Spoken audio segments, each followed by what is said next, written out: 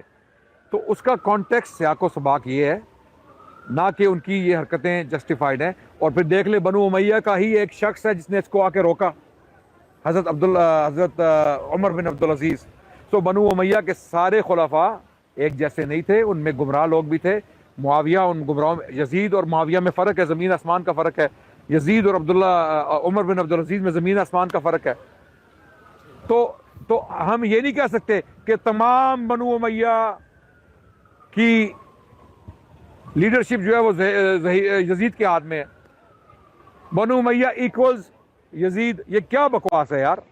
بنو امیہ کا ہر خلیفہ، اس کی تاریخ کو آپ کو علیحدہ پڑھنا پڑے گا، اس کو علیحدہ کرنا پڑے گا۔ ہر بندہ، اس کے کچھ فضائل ہیں، اس کی کچھ خطائیں ہیں، کچھ غلطیاں ہیں، اور کچھ کی بدبختی ہے، گمراہی ہے۔ تو ہم ہر بندے کو ایک جگہ نہیں رکھ سکتے، یہ کہیں بھی نہیں ہوتا جی۔ اس کے بارے میں آپ سے اور جن لوگوں نے حضرت علی کے خلاف زبان درازی کی، ہم انہیں بدبخت اور بد نصیب اور گمراہ سمجھتے ہیں۔ ٹھیک ہو گیا۔ اچھا، میں نے آپ سے پوچھنا تھا کہ ایک اور حدیث ہے جو کہ سننے میں نے سنی ہے، اس میں یہ ہے کہ جب فتح مکہ کے بعد جب حضرت ابو سفیان مسلمان ہو گئے تھے، تو جو صحابی تھے رسول اللہ کے اس دور میں صلی اللہ علیہ وآلہ وسلم، وہ پسند نہیں کرتے تھے کہ ان کے پاس آگے بیٹھے ابو سفیان کے بارے میں، کیونکہ اتنے عرصے تک وہ انہوں نے ان کے خلاف جنگ کی تھی۔ تو پھر ابو سفیان کو یہ بہت برا لگتا تھا، تو پھر وہ ایک دن رسول اللہ کے پاس آئے۔ انہوں نے رسول اللہ سے، کیونکہ ان کو پتا تھا کہ رسول اللہ کے منہ سے کبھی نہ لفظ نہیں نکلتا ہے، پھر انہوں نے ان سے ریکویسٹ کی کہ یہ میرا بچہ جو ہے معاویہ، ان کو آپ کاتب وحی بنا دیں قرآن کا۔ تو اب یہ انجینئر مرزا جیسے لوگ جو ہیں وہ کہتے ہیں کہ یہ کوئی فضیلت مطلب کہ نہیں ہے، کیونکہ رسول اللہ کے منہ سے کبھی لفظ نہ نہیں نکلا کرتا تھا، اور وہ ابو سفیان اس لیے آئے تھے کیونکہ صحابی رسول ان کو برا سمجھا کرتے تھے، پسند نہیں کرتے تھے ان کے ساتھ بیٹھنا ان کی جنگوں کی وجہ سے۔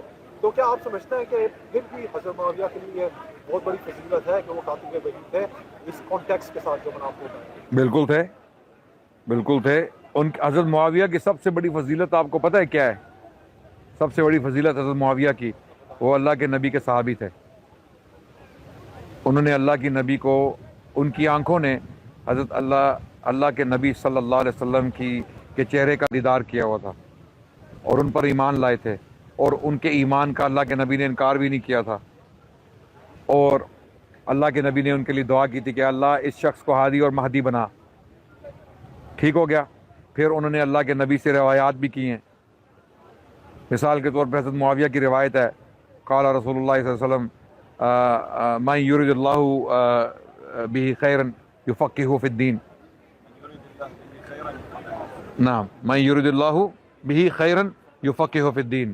یہ حضرت معاویہ کی حدیث ہے جو انہوں نے رسول اللہ صلی اللہ علیہ وسلم سے بیان کی۔ تو اس میں یہ سب سے بڑی فضیلت حضرت معاویہ کی ان کی صحابیت ہے۔ اس کے بعد سب سے بڑی فضیلت ان کی پتہ کیا ہے؟ آپ مجھے بتائیں۔ صحابی ہونے کے علاوہ کاتب وحی ہونا نا، جو ہے وہ صحابیت میں شامل ہو گیا۔ ہاں، ان کا کاتب وحی ہونا، ٹھیک ہے، یا باقی تمام چیزیں۔ اور سب سے بڑی فضیلت حضرت معاویہ کی صحابی ہونے کے بعد کون سی ہے؟ آپ مجھے بتائیں۔ میرے خیالات میں تو حضرت حسن کا ان کے ہاتھ پہ بیعت کرنا۔ حضرت حسن کی شخصیت حضرت معاویہ سے بہت بڑی ہے، حضرت علی کی شخصیت حضرت معاویہ سے بہت بڑی ہے فضائل میں۔ بلکہ حضرت معاویہ خود فرماتے تھے، جو روایات ان سے پہنچی ہیں، کہ میں حضرت علی کے فضائل میں یا ان کی شخصیت میں ان کا مد مقابل نہیں ہوں، میں ان کے فضائل کا انکار نہیں کرتا۔ میرا مسئلہ حضرت عثمان کا قتل ہے، قاتلین عثمان میرے حوالے کیے جائیں، میں بیعت کروں گا حضرت علی کی۔ جی ہاں، تو یہ مسئلہ تھا۔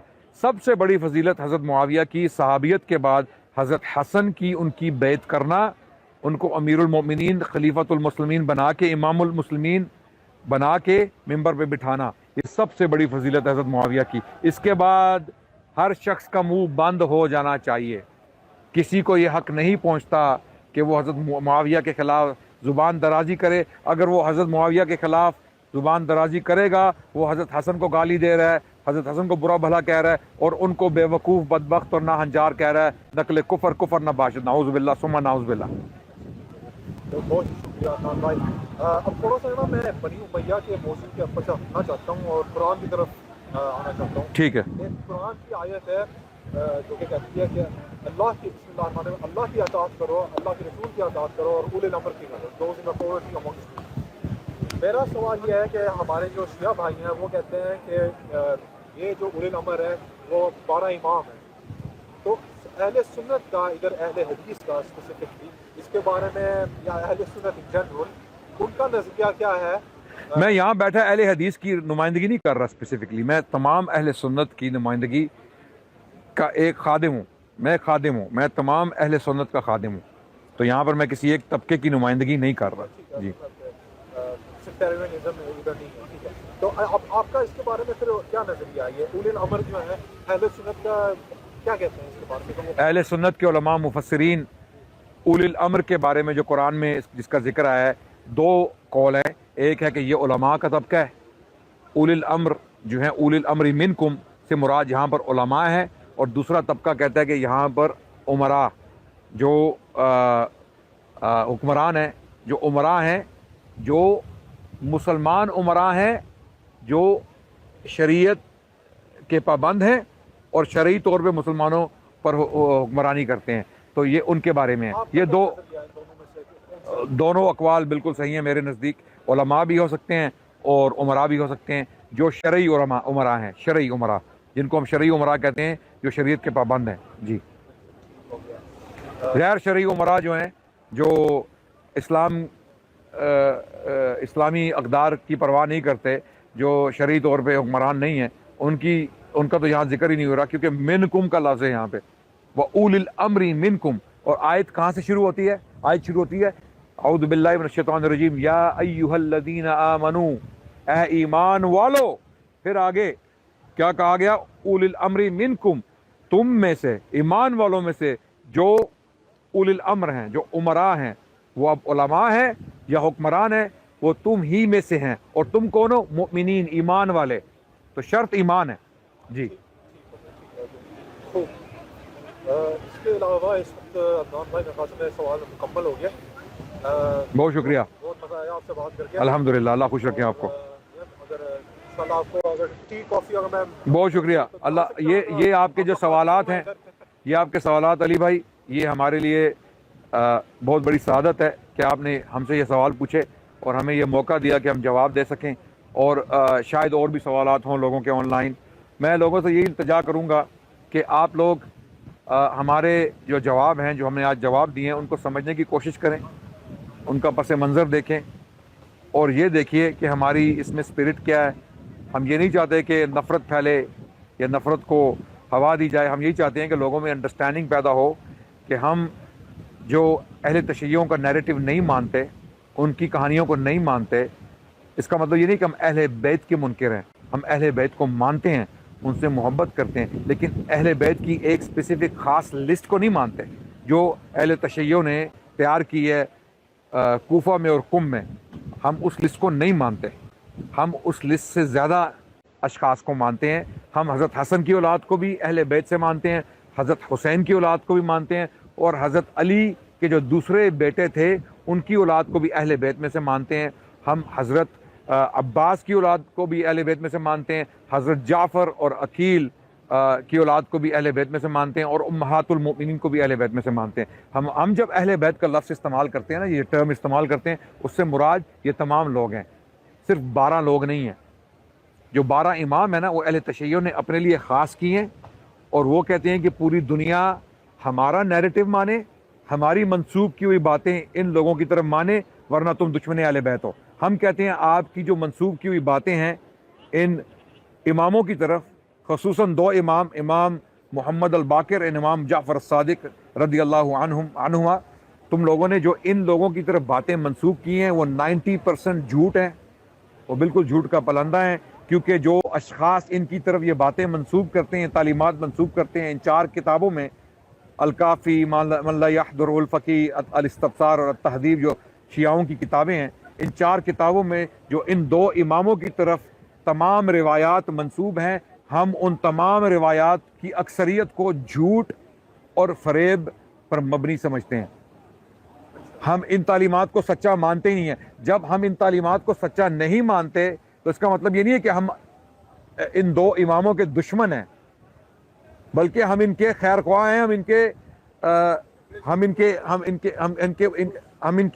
ان سے محبت کرنے والے لوگ ہیں۔ اس کی وجہ یہ ہے کہ ہم جھوٹ ان کی طرف منسوب کیے ہوئے نہیں مانتے، ہم ان کی طرف صرف سچ جو منسوب، جس کو ہم سچ سمجھتے ہیں، سچ ثابت کیا جا سکتا ہے، ان چیزوں کو مانتے ہیں۔ مثال کے طور پہ سب سے لمبی حدیث حج کے اوپر صحیح مسلم میں ہے، وہ امام محمد الباقر اور امام جعفر الصادق سے ہے۔ یعنی ہماری صحیح مسلم جو اہل سنت کی کتاب ہے، اس میں حج کے اوپر جو سب سے لمبی حدیث ہے، اس کے 2 راوی امام محمد الباقر اور امام جعفر الصادق، ہم ان کو مانتے ہیں، ان کی حدیثیں ہماری کتابوں میں موجود ہیں۔ لیکن جو اہل تشیع نے اتنے بڑے پلندے، اتنی بڑی کتابیں ان کے نام پہ لکھی ہیں اور اکٹھی کی ہیں، ہم ان کو جھوٹ سمجھتے ہیں۔ ان کو جھوٹ سمجھنا، ان کا رد کرنا یا ان کو رد کرنا اہل بیت کی دشمنی نہیں ہے، اہل بیت کی محبت اور دوستی ہے۔ اور ان جھوٹوں کو امام مان لینا، جن جھوٹوں نے ائمہ کی طرف یہ جھوٹ منسوب کیے ہیں، مثال کے طور پہ زرارہ ابن اعین، ہشام بن حکم، ہشام بن سالم، ابو بصیر الاسدی، یہ لوگ جن لوگوں نے یہ جھوٹ ائمہ کی طرف منسوب کر کے ان کتابوں میں ڈال دیے، یا بعد کے لوگوں نے یہ جھوٹ ان سے اکٹھے کر کے کتابوں میں ڈال دیے، جس طرح محمد بن یعقوب الکلینی ہے جس نے الکافی لکھی۔ الکافی لکھی گئی بغداد میں اور قم میں۔ بھائی اس کا کیا تعلق ہے امام محمد الباقر اور امام جعفر الصادق سے، جو 200 سال پہلے زندہ تھے، الکافی سے؟ تو یہ لوگ بہت سارے جھوٹ منسوب کیے گئے ائمہ کرام کی طرف، ہم ان کو نہیں مانتے، ان جھوٹوں کو نہیں مانتے۔ جو امام ہیں، اور یہ 12 امام، 12ویں کو تو ہم مانتے ہی نہیں، کیونکہ ان کے وجود کی کوئی دلیل نہیں ہے۔ یہ بالکل ابھی تک اہل تشیعوں کے ہاں بھی یہ ایک بہت بڑا مسئلہ ہے کہ کیا 12واں امام ہے کہ نہیں ہے، کیا وہ پیدا ہوئے تھے؟ امام حسن العسکری رضی اللہ عنہ، ان کے ہاں کوئی بیٹا پیدا بھی ہوا تھا کہ نہیں؟ یہ بہت بڑا ڈیبیٹ ہے اہل تشیعوں کے ہاتھ، تو ہم کیسے مان لیں؟ جی تو یہ بہت ساری چیزیں ہیں۔ جی ویسے میرے پاس مزید سوال بھی ہیں، لیکن پتہ نہیں عدنان بھائی، میں آپ کو زیادہ ٹائم نہیں لینا چاہتا۔ میرا خیال ہے یہ بندہ بھی آ رہا ہے، محفل برخاست کی جائے، وہ کرسیاں بھی ہم سے مانگیں گے ابھی تو نہیں، اس کو جاری رکھیں گے۔ آپ یہاں آتے رہیں، اگلی بار آپ اپنے سوال لکھ کے لائیں، تیار کر کے لائیں۔ بہت اچھے سوال آپ نے کیے ہیں، امید ہے کہ میرے جواب بھی تسلی بخش ہوں گے، اور بہت سارے لوگوں کو آن لائن بھی اس سے فائدہ ہوگا انشاءاللہ۔ اور کسی کی اگر دل آزاری ہوئی ہے، پلیز، میری یہ ٹینشن نہیں تھی۔ میرے ساتھ 2 نمبری نہ کریں۔ نہیں آپ تو ہے نہیں، آپ کیمرے میں ہے ہی نہیں ہے، ورنہ اس کے علاوہ نہیں آپ کیمرے میں نہیں ہے، میں ان کو سختی سے منع کر۔ علمی آدمی ہے آپ، اللہ ہمیں علمی بنا دے جی، جیسے میں لیکن ہمیں اللہ علمی کتابی نہ بنائے، اللہ علمی بنا دے، طالب علم بنا دے، اللہ ہمیں طالب علم، مخلص طالب علم بنا دے، علمی کتابی نہ بنائے۔ جو علمی کتابی بن چکا ہے، ہم اللہ سے ہی دعا کریں گے کہ آپ کو اللہ ہدایت دے، کیونکہ یہ ایک فرقہ ہے، وہ تو کہتا ہے وہ فرقہ ہے ہی نہیں، وہ کہتا ہے وہ بن گیا ہے نا، وہ کہتا رہے نا، وہ بن تو گیا اس کے بارے میں کسی اور دن بات کریں گے انشاءاللہ۔ ٹھیک بہت ہے، شکریہ عدنان بھائی۔ بہت شکریہ علی بھائی، السلام علیکم ورحمۃ اللہ، الحمدللہ رب العالمین، جزاکم اللہ خیر، تھینک یو۔ السلام علیکم، sorry you waiting, no please don't. How are you, Sheikh? Alhamdulillah.